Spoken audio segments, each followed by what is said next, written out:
The first time they saw her, she didn't look like trouble. She just looked small. It was late afternoon in a tired American town that had seen better factories and better years. The sun hung low over Main Street, turning the faded brick buildings the color of old pennies. A rusted pickup limped past the diner. Church bells rang the hour, but no one really listened anymore. On the edge of town, at the end of a cracked frontage road, the Hells Angels clubhouse sat in an old warehouse that used to store farm equipment.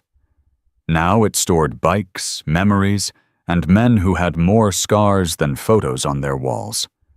The big roll-up door was half open. Inside, a handful of bikers were working on engines, arguing about carburetors, and pretending they were younger than their knees said they were. Steele, the chapter president, was under a bike when he heard the door creak. He didn't look up at first. People avoided this place unless they needed something, and most of the time, what they needed was either illegal or stupid. He was used to that. Then he heard a sound that didn't belong in a motorcycle shop. A small, shaky voice. "Excuse me, sir?" The wrench slipped from his hand.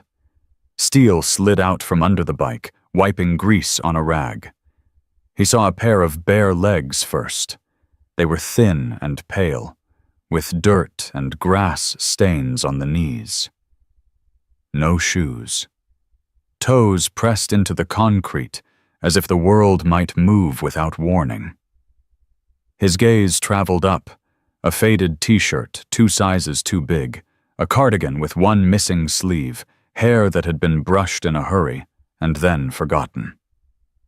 The girl looked about 9, maybe 10. Her eyes were huge and glossy, like she was holding back a flood by sheer will. Behind her, the wind pushed the door a little wider. Outside, traffic hummed on the highway, oblivious. The whole shop went quiet.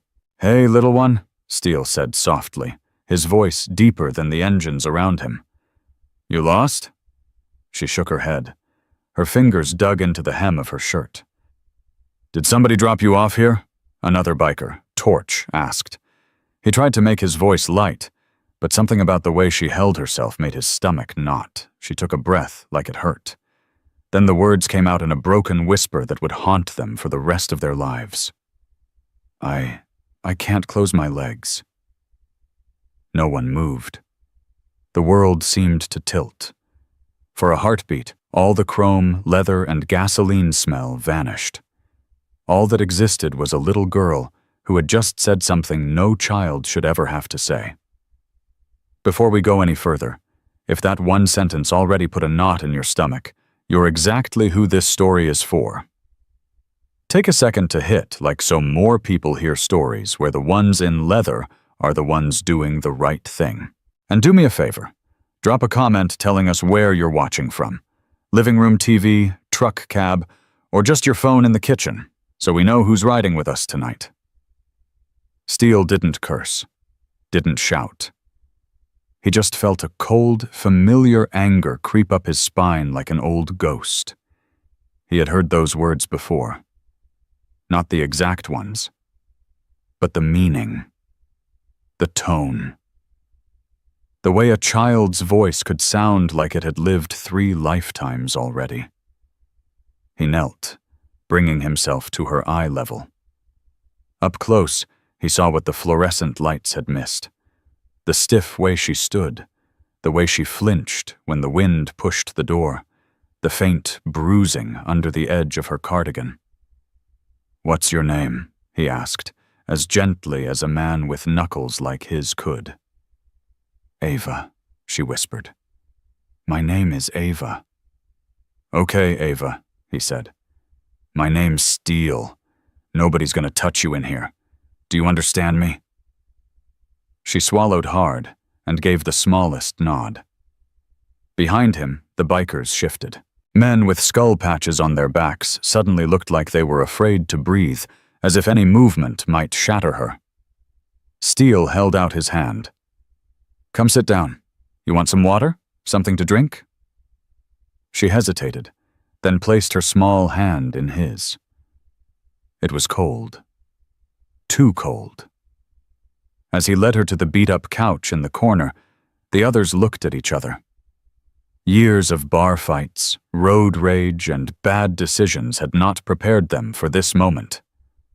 Fueler, the quiet one with reading glasses perched on his nose, muttered under his breath, "Oh God." Clip, the prospect, hovered near the door, watching the empty road as if some monster might come racing after her. Steele sat Ava down, grabbed an old blanket from the back, and wrapped it around her shoulders. "You hurt anywhere, sweetheart?" Her eyes dropped to the floor. She didn't answer. Her fingers twisted the blanket like she was trying to disappear into it.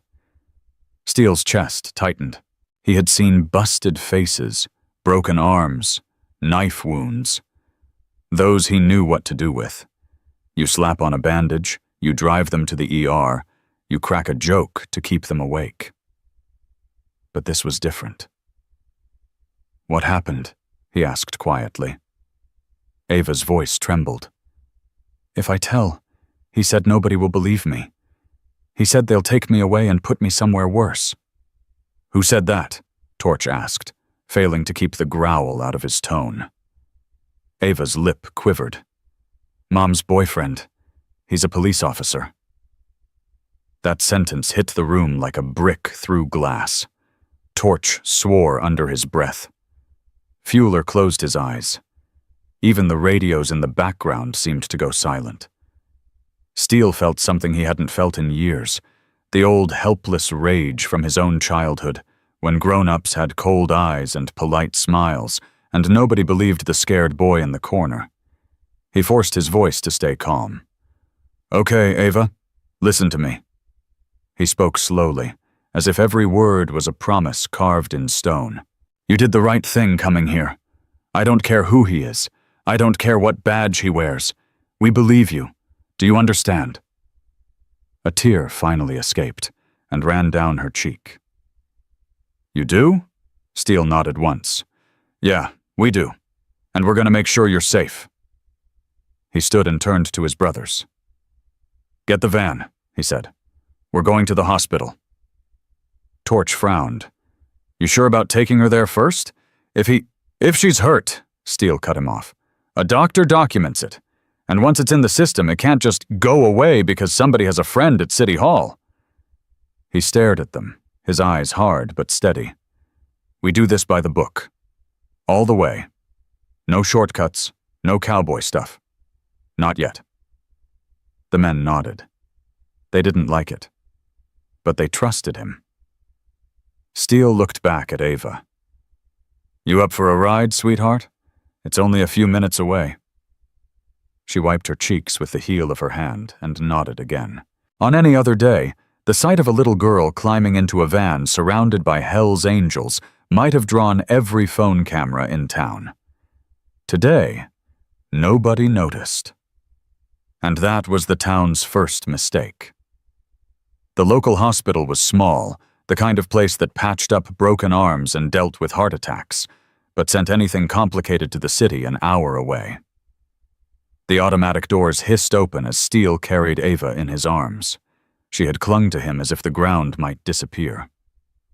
Nurses at the front desk glanced up, their eyes widening at the sight of a heavily tattooed biker with a child in his arms.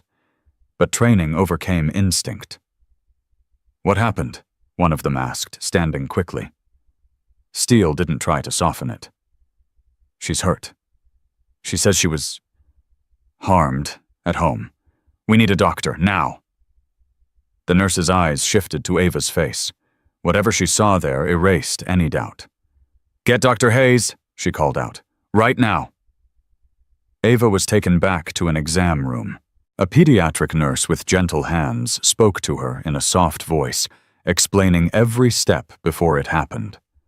Steele waited outside the door like a guard dog, pacing the hallway, ignoring the stairs.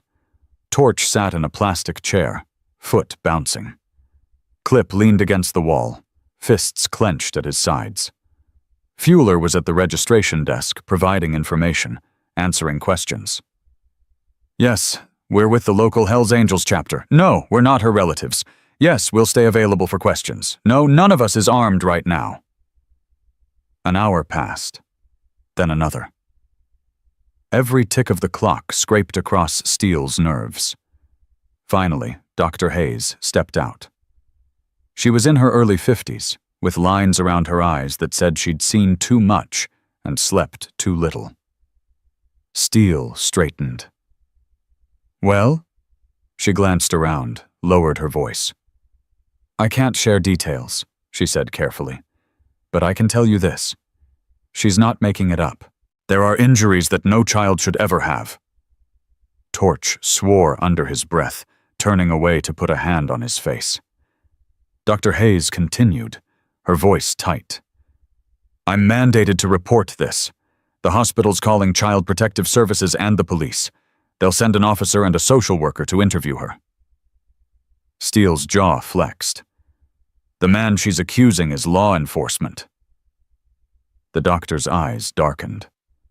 I heard. Does that change anything? He asked. It shouldn't, she replied. But I've worked in this town a long time, Mr. People call me Steele. Mr. Steele, she said, almost smiling. There are a lot of things that shouldn't happen that still do. That's why we document everything. Whatever comes next, these records are real. They exist. That matters. He gave a short nod. Thank you, doctor. 2 hours later, CPS finally arrived. A young social worker with a tablet and tired eyes introduced herself as Ms. Carter. She glanced at the bikers with visible unease. I'll speak with her alone, she said, as if warning them off. Steele didn't fight it. Just listen to her, he replied. Really listen. Not like she's another file. Among the last to show up was an officer from the department. Not the one Ava feared, but a colleague. He stood with Ms. Carter in a tiny family room off the hallway. Steele and 2 of his men were allowed inside. The rest waited out by the vending machines. Ava sat huddled in the corner of a couch, blanket around her shoulders, a cup of cocoa untouched on the table. Ms. Carter turned on her tablet. Ava, can you tell us what happened? Ava's eyes flicked to Steele for strength, then back. She spoke slowly, haltingly. Not every detail, just enough. Enough that the officer's hand went to his mouth. Enough that Ms. Carter's throat bobbed as she swallowed back tears. Has he hurt you before? Ms. Carter asked. Ava nodded. Did you tell your mom? She said, he's under a lot of stress, Ava whispered. She said if I keep lying, they'll take me away, and he'll lose his job and it'll be my fault and then nobody will want me. Steele closed his eyes for a moment. Ms. Carter took a breath. Okay, Ava. You did the right thing telling us. We're going to review this and make sure you're safe. For tonight, you'll stay here at the hospital. You're not going home with him. A tiny bit of tension left Ava's shoulders. Can I go with them? She asked, glancing at Steele. Ms. Carter's eyes hardened for a moment. No, sweetheart. They're not your family. We have procedures. We're safer than the guy she ran from, Torch muttered too loudly. The officer shot him a look. Not helping. They left Ava in a pediatric room that was designed to look cheerful, with cartoon animals on the walls. It didn't help much. In the hallway, Ms. Carter closed her tablet. We'll open a case. We'll interview the mother. We'll interview the accused. We'll assign a guardian ad litem. It takes time. How much time? Steele asked. Usually an initial review within 72 hours, she said. Then there may be a temporary placement, depending on risk. 72 hours? Torch repeated, incredulous. You heard what she just said. I heard, Ms. Carter replied, the strain showing on her face. But the law says... Steele cut in, his voice low but intense. What does the law say about sending a child back to a house where she's terrified to sleep? Ms. Carter opened her mouth, then closed it again. I don't make the laws, she said quietly. I operate inside them. Later that evening, another officer arrived. Not in uniform. In plain clothes, with too familiar confidence. Ava's mother. She walked down the hallway with practiced indignation, makeup slightly smeared, hair frizzed from the rushed drive. When she saw Steele and his men, she flinched. What are they doing here? She demanded. Is this some kind of joke? Steele didn't bother answering. Carter stepped between them, trying to mediate, trying to stay calm. Voices rose. Blame flew. The phrase, "My boyfriend's a good man," was repeated more than once. In the end, policies spoke louder than fear. That night, Ava stayed at the hospital under observation. Ms. Carter assured them that she would not be released to anyone without CPS sign-off. We have it under control, she said. Steele wanted to believe her. The next morning, he called Child Protective Services. The call rang, transferred, held, and then dropped. He called again, left a voicemail. No answer. He called the non-emergency police line. They transferred him to a detective who was out on another case. He drove to the station, waited in the lobby. A receptionist told him, politely, that everything was being handled according to procedure. By the second day, Ava had been moved. Not back home. Not yet. To a temporary foster placement with a family the county worked with. A holding spot. Is it safe? Steele pressed. Do you know them? They've been vetted, the receptionist said, eyes sliding away. He walked out into the sunlight, feeling more helpless than he had the day his own childhood case file was closed with the words, "No further action." At the clubhouse that night, the men gathered in their usual church, a circle of folding chairs around a scarred wooden table in the back room. The air was thick with cigarette smoke and anger. I don't like this, Torch said. We drop her off, we do everything by the book, and now she's just somewhere we can't see? Maybe the system will actually work this time, Fuller said without conviction. Steele stared at the table, tracing a knife scratch with his thumb. You ever seen it work like it should? He asked quietly. No one answered. On the far wall, a small TV played local news on mute. A familiar face appeared on the screen. A police officer in uniform, Ava's mother standing beside him, smiling tightly. A banner at the bottom read, Local officer denies allegations, calls claims malicious lies. Torch grabbed the remote and turned up the volume. It breaks my heart that anyone would accuse me of such things, the officer was saying, his voice smooth, his eyes appropriately moist. I've served this community for 12 years. These rumors are hurting my family, my career, and the trust between law enforcement and our citizens. The anchor nodded sympathetically. Not once did they show a picture of Ava. Not once did they say her name.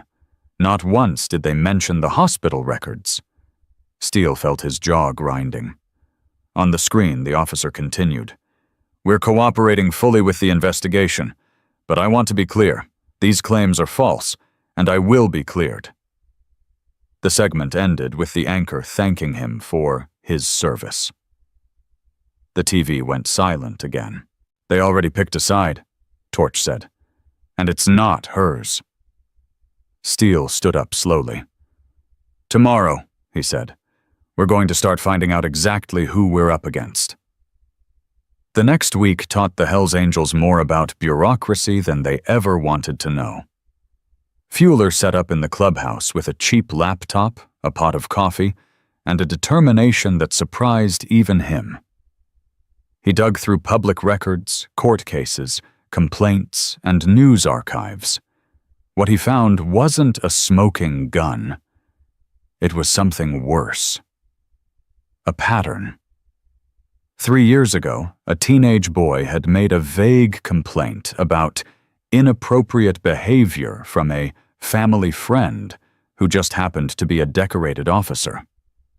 The report had gone nowhere. Insufficient evidence.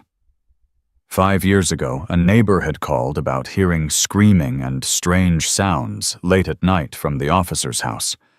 The responding officer had been his partner. The call was marked unfounded. There were gaps, too. Times when Ava's family had moved unexpectedly.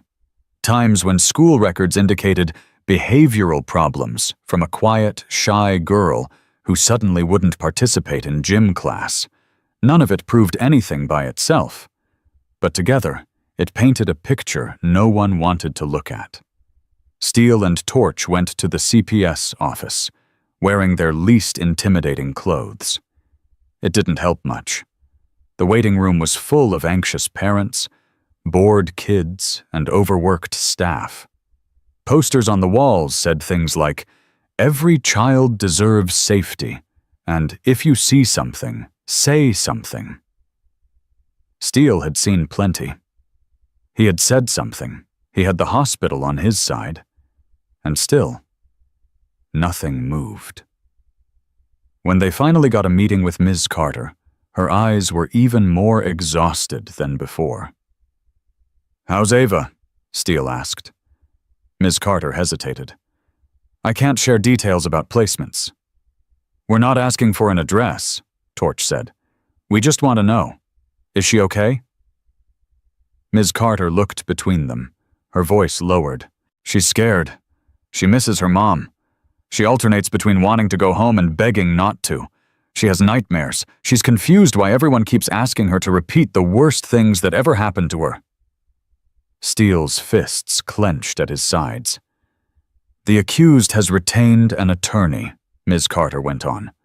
"They're claiming she was coached, that the injuries could have another explanation. The mother supports him. They're presenting a united front." "A united front of who?" Torch snapped. "A cop, his girlfriend, and their PR team?" "Calm down," Ms. Carter said wearily. "There will be a hearing. A judge will weigh in, but it won't be tomorrow." "Is she going back there?" Steele asked.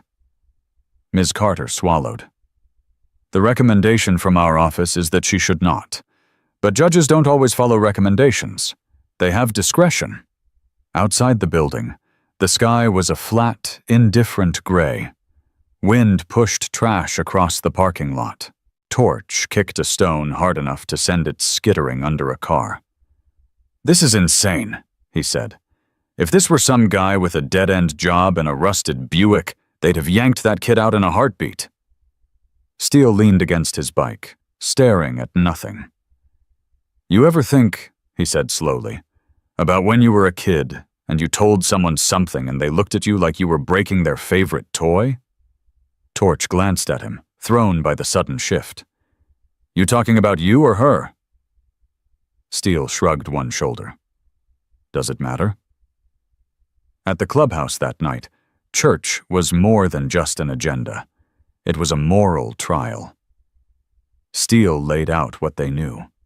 The hospital records, the patterns, the officer's TV appearance, the slow churn of CPS, the upcoming hearing that could send Ava back to the man she had run from. "We can't just sit here," Torch said. "If they send her back, we'll have to live knowing we watched it happen." Fuller pushed his glasses up. "We started this by doing the right thing," he said. "We took her to the hospital. We called CPS. We didn't go kicking in doors. That matters." "And what good did it do?" Torch shot back. Fuller looked at Steele. "If we go rogue now," he said, "we hand them exactly what they want. See? These bikers are dangerous vigilantes. That poor officer was just trying to live his life. They'll use us as the villain in his story." Steele listened, eyes closed for a moment. He remembered being 12, sitting in a hallway outside a courtroom, while adults whispered over his head. He remembered the day the case was closed because witness credibility was in question. His mother had hugged the man who had hurt him. The man walked free. Steele had learned something important that day. Sometimes monsters wore suits. Sometimes heroes had criminal records. "Let's run this straight," Steele said at last, "all the way to the edge of the law. And if the law stops before justice does, then we'll decide who we are." They started with lawyers. Most of them wanted nothing to do with a case that put them up against local law enforcement. Some sympathized, but backed away. A few quoted retainers higher than the roof of the clubhouse. Finally, they found one. Her name was Teresa Blake. Mid-40s, sharp eyes, a reputation for taking cases other attorneys avoided. She met them in a cramped office above a pawn shop, surrounded by stacks of files. "You're telling me," she said slowly, "that a little girl ran to you, said she was being abused by a cop, the hospital found injuries, CPS confirmed concern, and yet everyone is moving like it's paperwork, not a fire?" "That about sums it up," Torch said. "And you're Hell's Angels," she noted, looking at Steele. "Local chapter," he replied evenly. "We're not choir boys, but we're not liars about something like this." Teresa folded her hands. "I believe you," she said. "But belief isn't evidence. We need to get eyes in that courtroom. We need to get someone speaking for her who isn't on the department's Christmas card list." "Can you do that?" Steele asked. She gave a tight smile. "I can try. I can file motions, request that her testimony be heard in a safe setting, push for an independent evaluator. But I'll tell you something you're not going to like." She leaned forward. "He's not the one on trial. She is. They'll question her memory, her motives, her sanity. They'll drag her through hell and call it due process." "So what do we do?" Fuller asked. "Everything we can," Teresa replied, "and nothing we can't take back." In the weeks that followed, the town changed. Not in obvious ways. The grocery store still ran specials on canned soup. The diner still served coffee that tasted like burnt history. The church bells still rang. But the conversations shifted. Some people lowered their voices when the officer's name came up. Some shook their heads and said, "Kids these days make things up." Others frowned and said, "My cousin knew a girl who," and then trailed off, looking over their shoulders. The Hells Angels found themselves under a spotlight they hadn't asked for. They were followed more often, pulled over for routine checks that lasted far too long. Code enforcement suddenly cared about old violations on the clubhouse. A neighbor reported suspicious activity every time more than 2 bikes were parked outside. Steele's phone buzzed constantly, calls from Teresa, from Fuller, from reporters looking for a soundbite. He refused them all. This wasn't about them. It was about a child somewhere in the system, waiting to see if the adults around her would choose comfort over truth.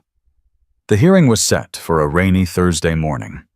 That was the day the line between law and justice finally snapped. Rain came down in sheets, turning the courthouse steps into a slick hazard. Umbrellas bloomed like flowers in bad weather colors. Reporters stood near the entrance, doing their best serious faces for the camera. Steele and a few of his men stood back under the eave of a neighboring building, watching. They weren't there to make a scene. They were there to bear witness. A county van pulled up. Ava stepped out with a caseworker. She wore a borrowed dress that didn't quite fit, her hair pulled back too tightly. She looked smaller than Steele remembered, as if the time away had shrunk her. The officer and her mother arrived a few minutes later, walking up the steps together. He was in a suit this time, not a uniform, but his stride carried the same confidence. Her mother kept touching his arm, like she was convincing herself as much as the cameras. Inside, the hallway was a maze of cheap carpet and fluorescent lights. Steele sat on a bench at the end of the corridor, close enough to feel the tension, far enough that no one could accuse him of interfering. He watched as lawyers and social workers went in and out of the family courtroom. Ava disappeared behind a closed door. The officer and his attorney followed. Time stretched. When the courtroom door opened again, Teresa came out looking angry in a quiet, controlled way Steele had already learned to respect. "What happened?" Steele asked. "The judge allowed the officer's attorney to question Ava directly," Teresa said. "In open court. No separate room, no shield. She sat there, feet barely touching the floor, and they treated her like a hostile witness." Steele's vision tunneled. "Did the judge review the hospital reports?" he asked. "He skimmed them," Teresa replied. "Said there were alternate explanations for some of the injuries. The officer's attorney suggested she bruises easily, suggested she confused accidents with abuse, suggested she might have been influenced by you." "By us?" Torch repeated. "They implied you encouraged her story," Teresa said. "That you told her what to say." Steele stood up. "So what now?" "Now," Teresa said bitterly, "we wait for the judge's decision. He recessed for an hour, but I heard enough between the lines to know which way the wind is blowing." An hour later, the gale hit. The judge returned to the bench. People shuffled back into the small courtroom. Steele stayed outside, but the door was thin, and sound traveled.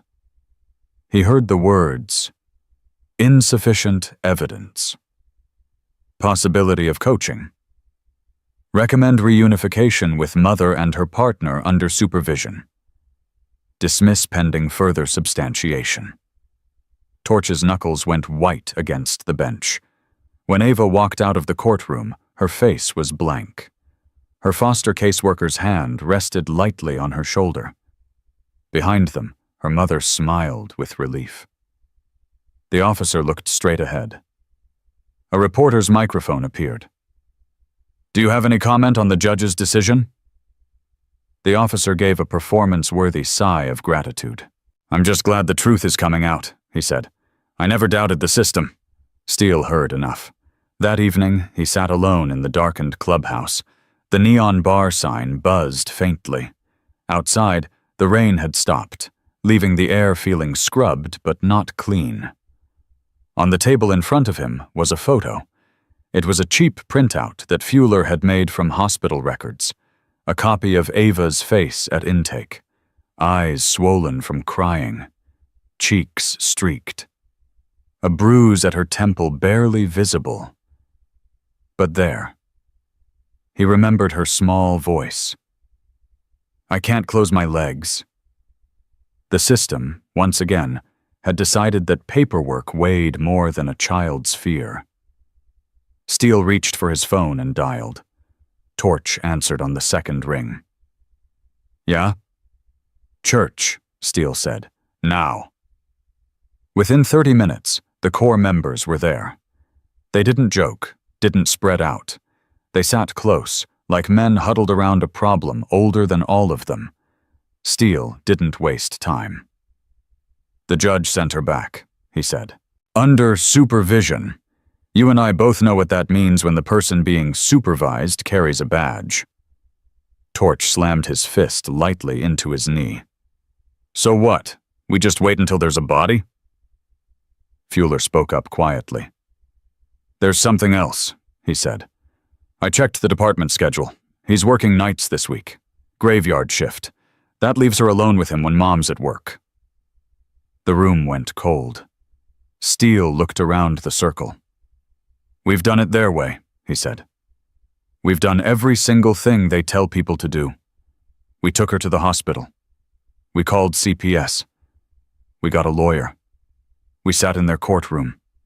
We watched them send her back to the same house." His voice dropped, heavy. "If something happens to her now, her blood's not just on his hands, it's on ours. Because we knew, and we sat here polishing chrome while they called it insufficient evidence." Torch met his eyes. What are you saying? Steele took a breath. I'm saying there's a line between breaking the law and betraying your own soul. I'm not sure the law is on the right side of that line right now. Fueler rubbed his temples. You realize what you're talking about could put you away for a long time. Steele nodded. I do. That's why I'm not ordering anything. I'm asking. You want out, you walk. No hard feelings. But I'm not going to sit here and wait for news that a little girl we promised to protect didn't make it through the night. The room was silent. One by one, hands went up. Torch, Fueler, Clip, the others. No one left. Steele nodded once. Then here's the line, he said. We don't hurt him. Not unless we have no choice. We don't brand this with our patch. This isn't about reputation. This is about one kid. We get her out of that house and into somewhere safe. If I have to sit in a cell afterward, I can live with that better than I can live with a grave. They planned quietly. They knew the officers' shifts. They knew Ava's school hours. They knew the layout of the house from property records. The night they chose was overcast, the moon hidden behind thick clouds. Streetlights cast pale cones on empty sidewalks. Most of the town lulled itself to sleep with streaming shows and the illusion that everything was fine. Steele parked a block away, walking the rest of the distance with Torch. Fueler stayed with the van, ready to drive the second they were back. They weren't in cuts. No patches. Just dark clothes and baseball caps. Two middle-aged men who could have been anyone in the wrong neighborhood. Through the living room window, they saw the flicker of a TV. Ava's mother sat on the couch, scrolling her phone. No sign of him. He was at work, like the schedule said. Steele knocked. After a moment, the door opened on a chain. Her mother peered out, eyes narrowing when she recognized him. What are you doing here? She demanded. We want to check on Ava, Steele said calmly, just to see how she's doing. She doesn't need you, the woman snapped. You've already caused enough trouble. Behind her, down the hallway, a small shadow appeared. Ava. She peered around the corner, eyes wide. Is he home? Steele asked, keeping his tone level. No, the mother said. He's at work. Unlike some people, he has a real job. Steele met Ava's gaze. He saw the flinch, the way her hand went to her own arm, as if remembering something. I just want to talk to her for a minute, Steele said. At the door, nothing more. You're not coming near her, the mother hissed. The judge said a lot of things, Steele replied quietly. Some of us still remember what she said. The woman tried to slam the door, but Torch reached out and caught it before it could close. A tense silence stretched. Let go of my door, she said, voice thin with anger. Steele's voice softened, but his eyes stayed hard. Do you really think this is going to get better? He asked. You really think this ends with a perfect family picture and a Christmas card from the chief? Or do you know, somewhere deep down, that you're gambling with your daughter's life because you're afraid to start over? The woman's eyes shimmered with tears she refused to shed. Get off my porch, she whispered. Behind her, Ava spoke. Her voice was small, but it cut through the tension like glass. Mom, she said, I don't want him to come back. Her mother flinched as if struck. You don't know what you're saying, the woman snapped. I do, Ava replied, her eyes not leaving Steele's. I don't want him to come back, ever. Sometimes a whole life turns on one sentence. The woman stood frozen, hand still on the door, chain still in place. Steele made a choice. Ava, he said, if you walk out this door right now, we can't promise it'll be easy. But we can promise you this. He won't touch you again. Not ever. Ava looked at her mother. Her mother looked at the floor. Slowly, with trembling hands, the woman unhooked the chain and stepped aside. "I didn't see you," she said, her voice shaking. "If anyone asks, I didn't see you." Ava ran. She clutched a small backpack, already half-packed, as if she'd been waiting for a moment that might never come. She flew into Steele's arms like she had the first day, and he caught her like he always would.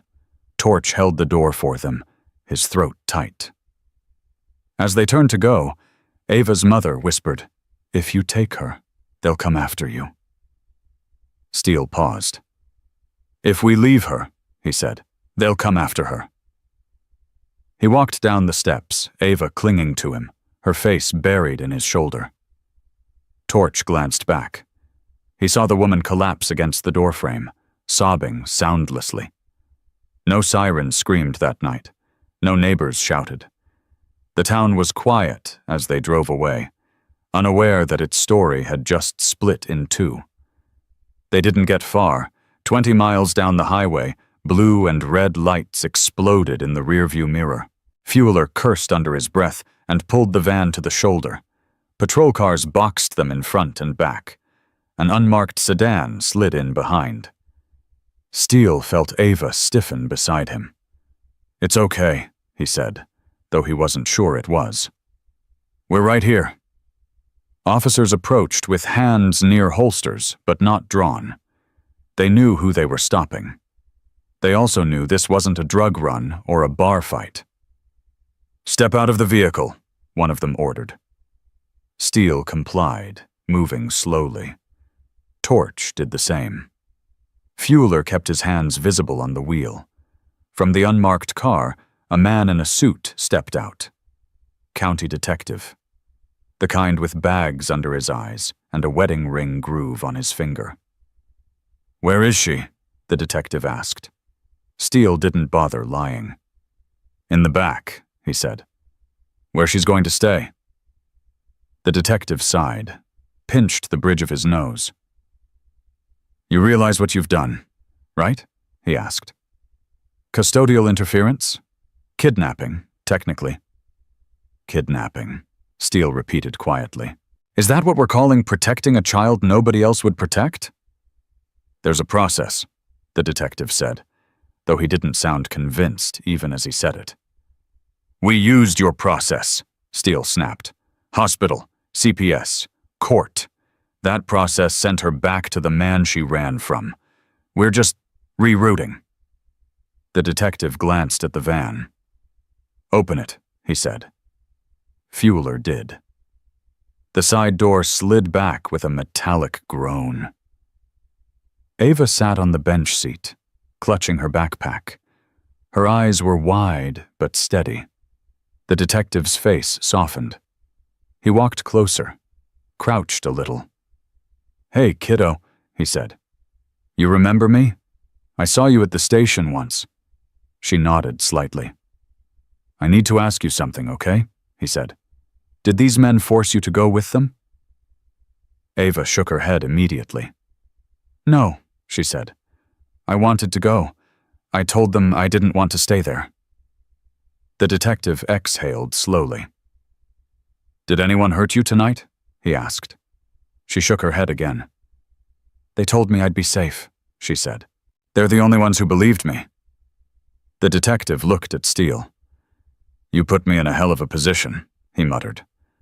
"No," Steele replied. "He did. The day he touched her. The day he lied. The day he made you choose between your badge and your conscience." The detective flinched at that, just a little. "Get back in the van," he said hoarsely. Steele frowned, not understanding.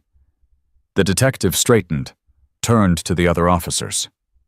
"Stand down," he called. "We'll handle this." "But the call," one officer started. "The call says we made contact," the detective interrupted. "We did. We're done." He glanced back at Ava, then at Steele. His voice dropped. "Make sure she's somewhere the cameras can't find for a while. And for God's sake, get a lawyer ready. 2 if you can afford them." He walked back to his car without another word. The patrol cars pulled away, one by one, like a tide turning. The van sat on the shoulder, engine idling. Inside, no one spoke. Finally, Torch let out the breath he'd been holding. "What the hell just happened?" he asked. Steele stared at the dark highway ahead. "Somebody's conscience woke up," he said quietly. "That's what." They didn't go home.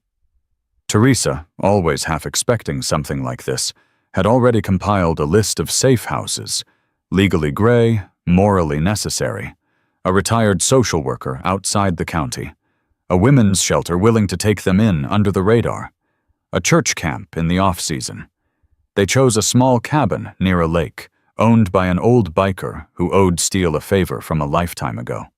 It had no Wi-Fi, no curious neighbors, and no memories attached to it. For the first time in years, Ava slept through the night. For the first time in his life, Steele didn't. Within 24 hours, the story broke. "Little girl kidnapped by notorious biker gang," one headline screamed.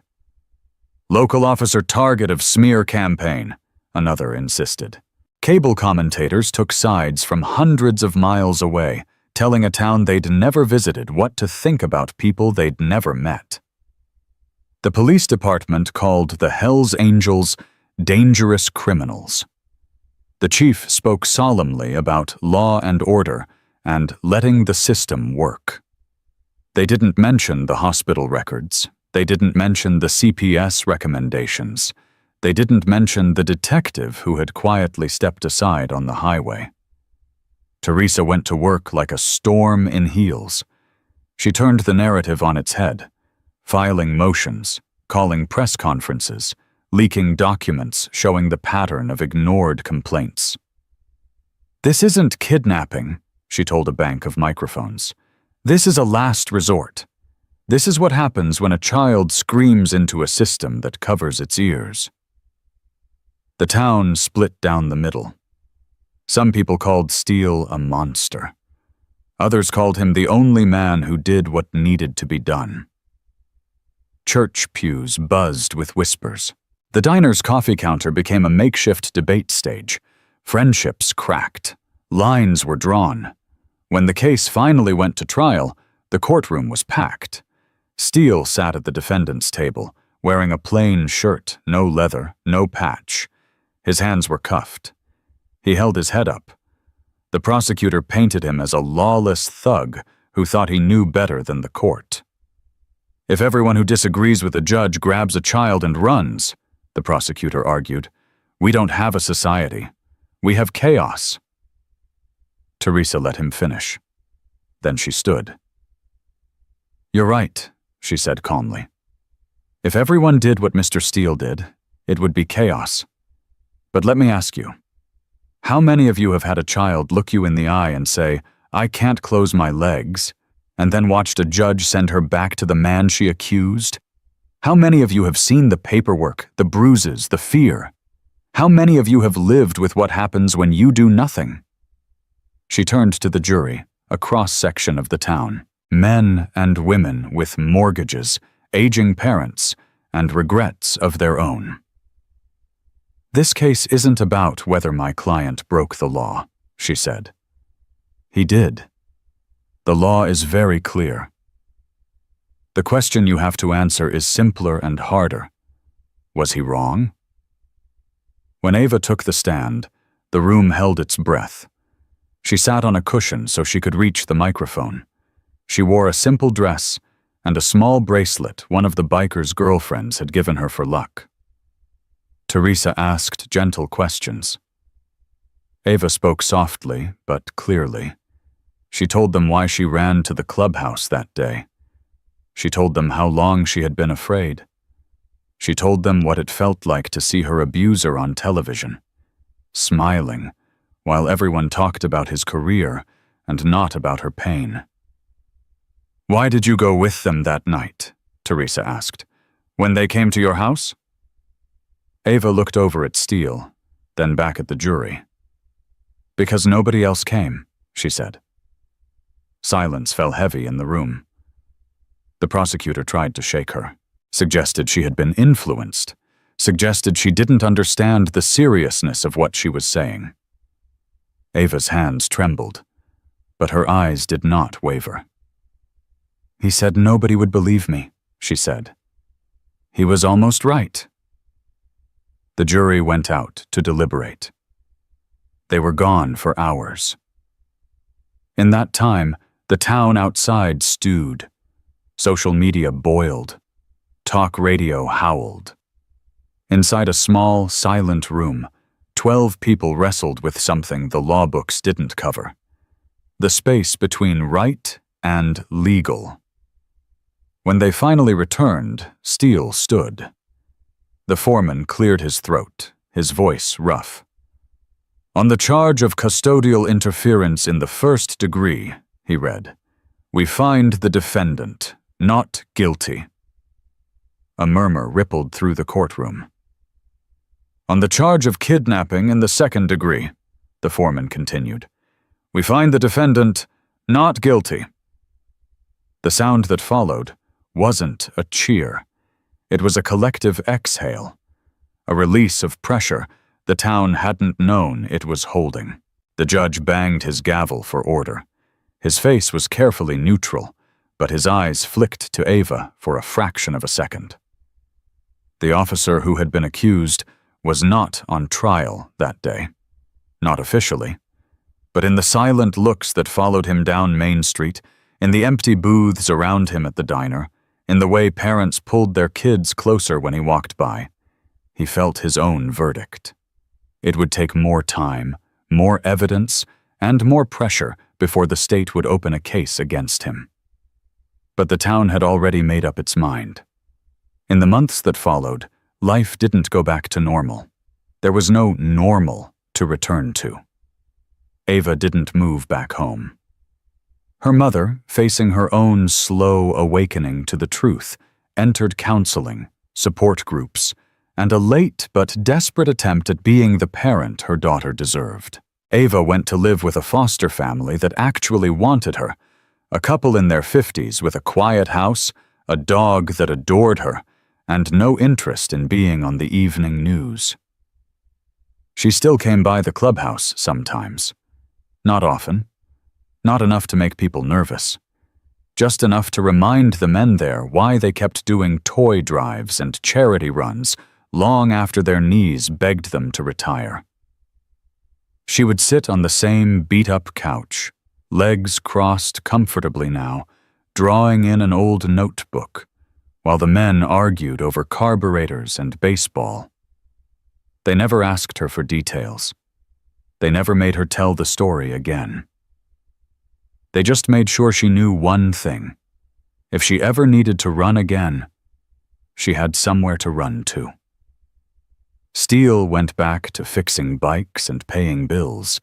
The trial had cost him money, time, and years off his life he'd never get back. Some nights he lay awake, staring at the ceiling, thinking about the moment on that highway when one detective had chosen to push his conscience ahead of his career.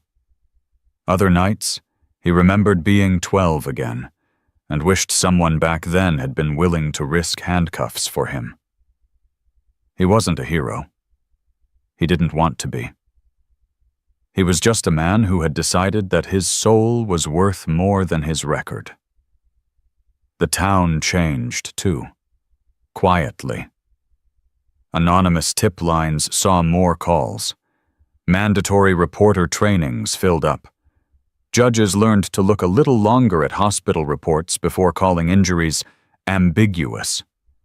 And somewhere in the state capitol, a bill was introduced. It didn't have Ava's name on it. Not officially. But people whispered it under their breath when they talked about it. The law made it harder for authorities to ignore medical evidence in abuse cases. It gave children more options to testify by video, away from the gaze of their abusers. It limited how often defense attorneys could drag them through retellings that did nothing but reopen wounds. It wasn't perfect. Nothing humans wrote ever was. But it was a start. Word about the case spread far beyond the town, not because of clickbait headlines, though there were plenty of those, but because people whispered it to each other in kitchens and break rooms. "Did you hear?" they asked, "about the little girl who ran to the bikers?" They debated it at dinner tables.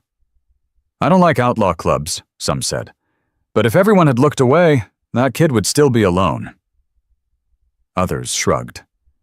If the system worked like it's supposed to, nobody would ever have to make that choice. Steele didn't care about the debates. He cared about the day, a year after the trial, when a letter showed up at the clubhouse. The envelope was covered in stickers. The handwriting was crooked but determined. He opened it with hands that had seen too much. Inside was a drawing. It showed a little girl standing between two big motorcycles. Her legs were straight, her feet firmly planted. One of the bikes had a small heart drawn on the gas tank. Underneath, in careful letters, was a single sentence. "Thank you for believing me when nobody else did." Steele stared at it for a long time. Then he pinned it to the clubhouse wall, right above the door, where every member would see it each time they walked in or out.